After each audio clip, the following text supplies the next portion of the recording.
السلام علیکم ورحمۃ اللہ وبرکاتہ۔ برائٹ اسلامک سٹوریز میں خوش آمدید۔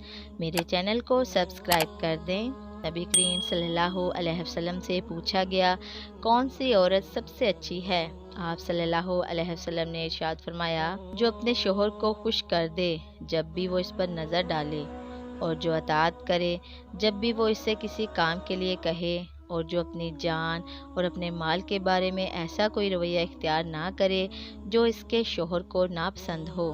اس حدیث میں نبی کریم صلی اللہ علیہ وسلم نے ایک بہترین عورت کی 3 خوبیاں بیان کی ہیں۔ نمبر 1، یہ کہ وہ اپنی سیرت و صورت اور اخلاق و وفاداری کی وجہ سے اپنے شوہر کے لیے اس قدر پرکشش اور باعث سکون ہو کہ شوہر جب بھی اس پر نظر ڈالے اس کا دل باغ باغ ہو جائے۔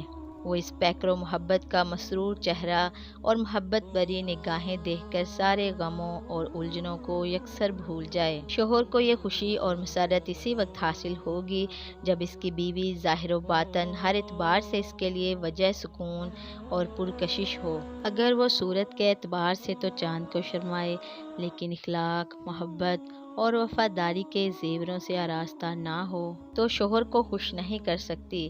اسی طرح اگر سیرت و اخلاق کی مالک تو ہو، لیکن ہر وقت گندی اور غمزدہ رہے، نہ اس سے زینت و آرائش سے کوئی مطلب ہو اور نہ کبھی اس کے چہرے پر فرحت و مسرت ہی نظر آئے، تو ایسی عورت بھی شوہر کو کوئی خوشی نہیں دے سکتی۔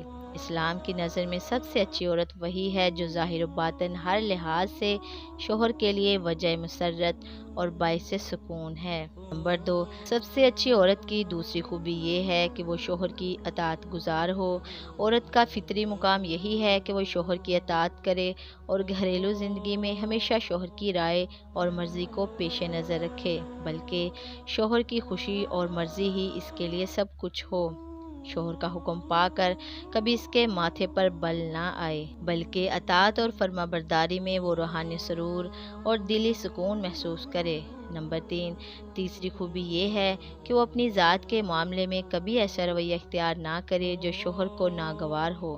اپنی آرائش و زیبائش میں بھی شوہر کی پسند کا لحاظ کرے، رہن سہن کے انداز میں شوہر کی مرضی کو پیش نظر رکھے، میل جول، آنے جانے اور تقریبات وغیرہ کی شرکت میں بھی شوہر کے مزاج اور منشا کے مطابق عمل کرے۔ صرف انہی لوگوں سے میل جول اور تعلق رکھے اور اتنا ہی تعلق رکھے جتنا شوہر کو پسند ہو۔ صرف انہی لوگوں کو اپنے یہاں آنے دے اور خود بھی انہی لوگوں کے یہاں جائے جن کا آنا جانا یا جن کے یہاں جانا شوہر پسند کرے۔ اس لیے اپنے مال کے بارے میں بھی کوئی ایسا طرز عمل اختیار نہ کرے جو شوہر کی پسند اور منشا کے خلاف ہو۔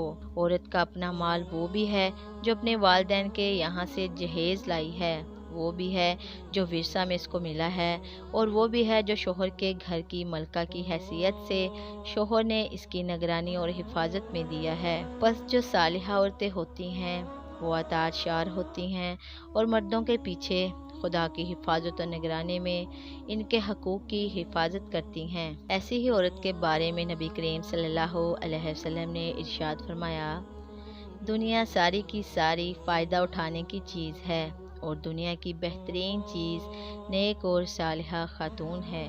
جزاک اللہ خیرا۔